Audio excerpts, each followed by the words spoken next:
Jung often thought that astrology was the psychological understanding of all the time before psychology, of all history, all the psychological instances in history before the time of psychology. Astrology carried that forward. So, it's, to me, I think of this psychology as the prodigal son of astrology. He was seeing it more the other way, as a root or an archetype that would lead up to it. So when we look at his Mars, how we put out his energy, his Mars is in the 11th house, working with teams. It's in Sag.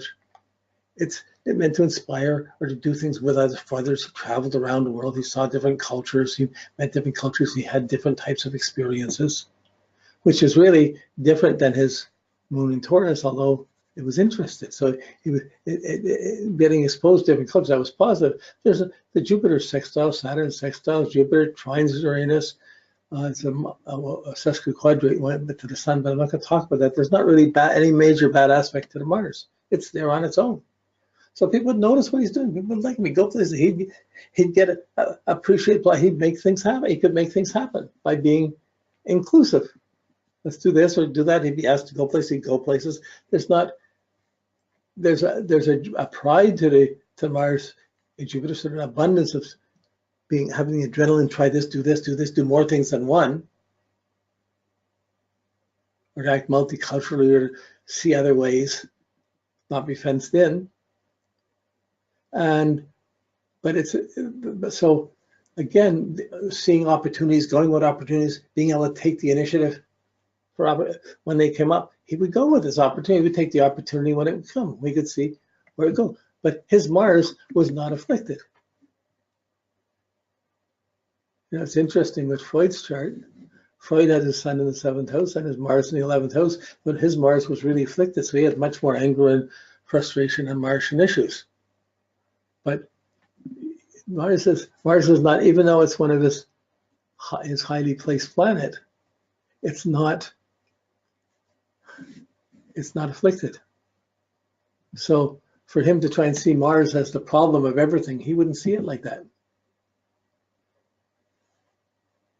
He would see the satisfaction, appreciation, lack of appreciation, or other things as that couldn't all be blamed just on Mars. So there was an inherent dichotomy or misunderstanding or dichotomy between him and Freud. However, his sun square Jupiter, he would thrive and learn. He would grow through dealing with misunderstandings and question of beliefs and challenges around beliefs. Neptune. So Neptune and Jupiter both had this puzzle or mysterious side to him. So he had two sides. He had the very practical, down-to-earth Taurus side, and he had this very otherworldly side too.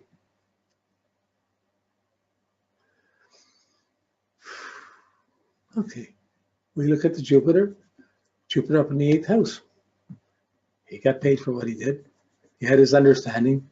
He understood social complexes, the 8th house, trust, social complexes, how people come together, break up, don't break up, and some, like it trines the Saturn, it sextiles the Mars, not afflicted there. It only makes the square to his Venus and Sun, which we've already talked about.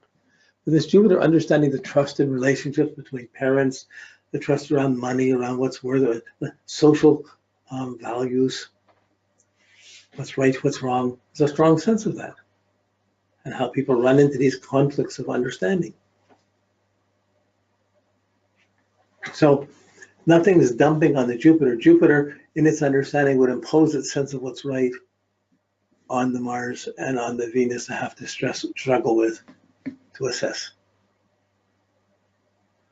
Okay, now his Saturn's in the 1st house, in Aquarius. It rules Aquarius. His ascendant's Aquarius. His identity is very Saturnine, very serious, melancholic.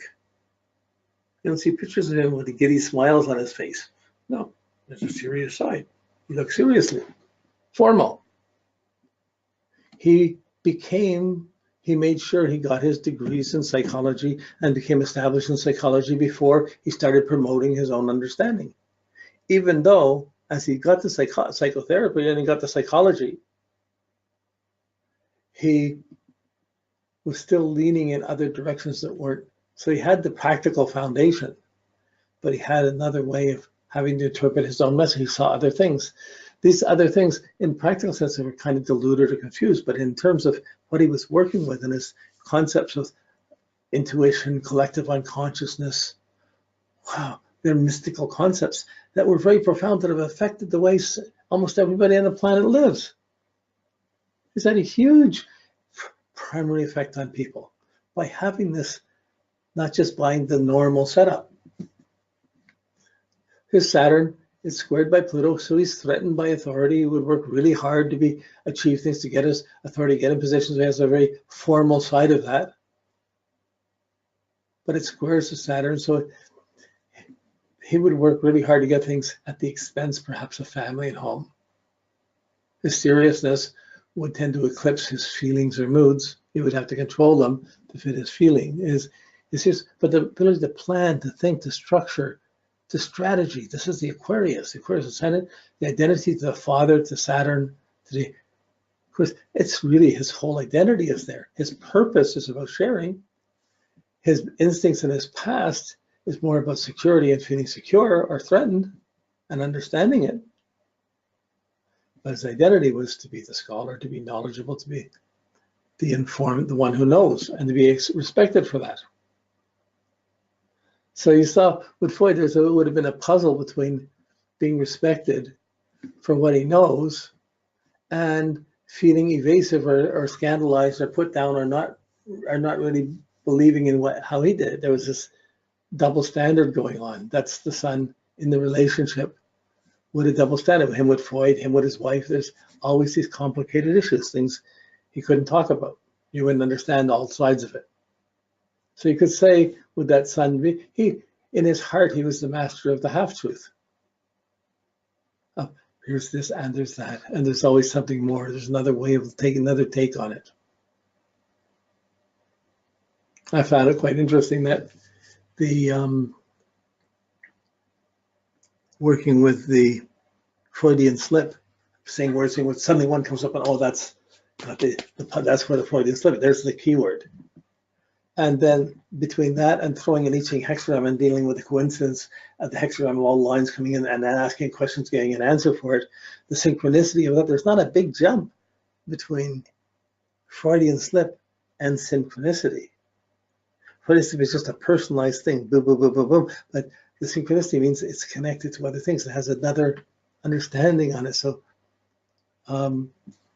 synchronicity was his idea, it was his perception. Okay. Okay, that's the main plan. So Uranus, the excitement and shock comes, the unconventional shock comes around. It's in the 7th house in Leo.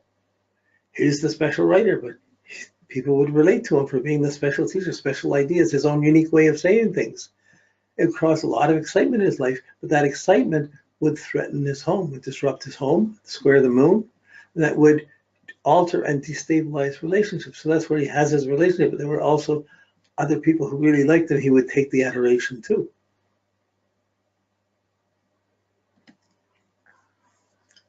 It's kind of a miracle that he would have held his marriage together during all the things, except it was financially secure and stable. And he was supported. And he didn't so much work from the house. He had the home and he had work, two different things.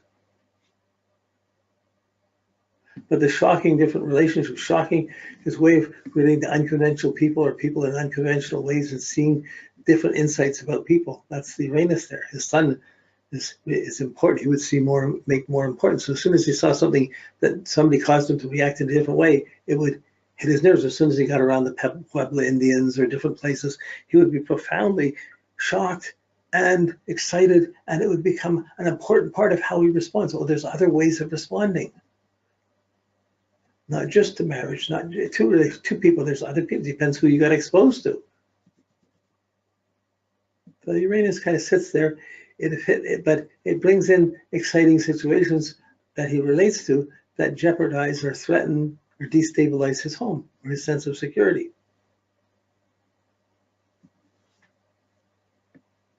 So Uranus, the new things like going to Pueblo, Indians, going into collective unconscious synchronicity, going into individuation, and how everyone had a way, means of individuation. It was really breaking with the past traditions. So he had the past traditions, but he would break away from them too. Okay. Neptune, planet of dreams and visions, in Taurus, like his moon, Pluto, but it's in the second house of resources, of personal values. He valued the dream. His vision was somewhat practical, somewhat physical, but he would, even to be appreciated, his Neptune spent a long time. Neptune and Pluto spent a long time, like 30 some. Pluto spent 30 some odd years, and I think it was 38 years in Taurus, and Neptune came through it, and then they conjuncted in Gemini in 1892. So, like, this is a long, slow process. But the Neptune in the second house, ideas about money, his values about money. He married, and the woman he had a lot of money, so he was backed up and supported by a well-off person. His kids would be taken care of. There was an interdependency around it. He could see that vision. And perhaps he compromised Neptune around relationships to get that, because that would be what would work.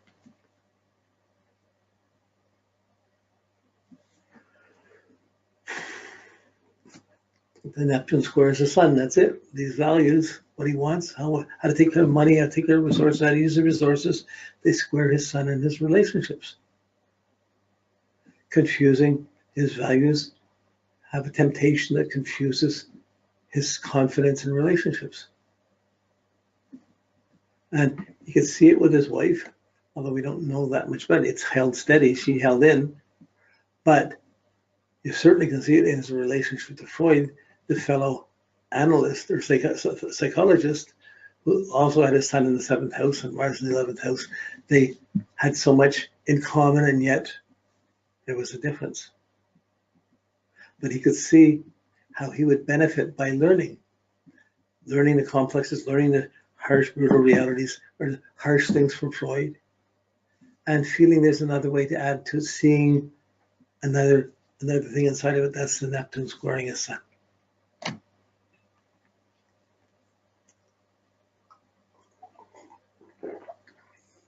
And the Pluto, we kind of started out with it, but Pluto in Taurus around finances, reality, values, it's in the 3rd house of powerful common sense. What's true, what's not true. He had to know what's true, and it affected his feelings and his life. He knew what his memories were. He knew what happened to him. He had his fixed sense of what was appreciating, what was worthwhile, and what was not.